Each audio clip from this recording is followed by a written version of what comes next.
Corporate media talking heads, the very same personalities who fixated on phantoms of Russian meddling in US elections, well, they're hailing these masked protesters as pro-democracy. It's almost like this pro-democracy talking point used by every single corporate media outlet is part of a coordinated effort. Pro-democracy. Pro-democracy. Pro-democracy. Pro-democracy. But what corporate media won't tell you is that the US government is deeply involved in the unrest gripping Hong Kong.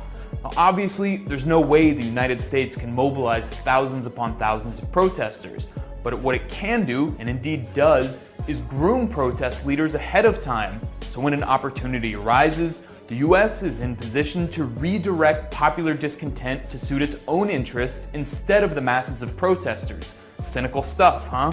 This is Joshua Wong. Wong testified on Capitol Hill, thanking Congress, not for the money it gave him, but for standing on the side of freedom. Wong was even caught on camera meeting with a political counselor from the US Embassy in Hong Kong. And that's just scratching the surface of Wong and his fellow schemers' ties to the US government. This is Jimmy Lai.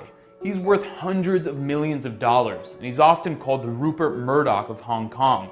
Lai is a central figure in the protest movement. He uses his tabloid media empire called Apple Daily, the biggest in Hong Kong, to promote the protest. The content is outright racist and xenophobic against mainland Chinese. This full-page ad called pregnant women from mainland China locusts who are invading Hong Kong to steal resources. Well, judging by the huge amounts of video, the violence in Hong Kong has been initiated and mostly carried out by protesters.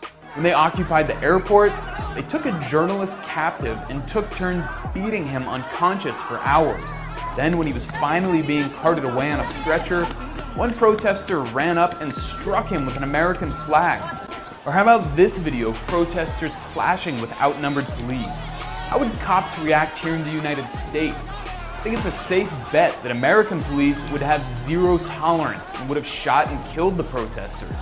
I'm not arguing as justification for the shooting, but it begs the question why corporate media is only showing the reaction and not the action. Seems like propaganda to me. As we've seen, the protesters have gone far beyond mild force, and Hong Kong's police have been relatively restrained. So let's call what's happening in Hong Kong what it is. It's not a pro-democracy movement, it's a US government trained and funded violent separatist movement run by operatives that exploit the plight of Hong Kong's youth to enrich oligarchs and destabilize China.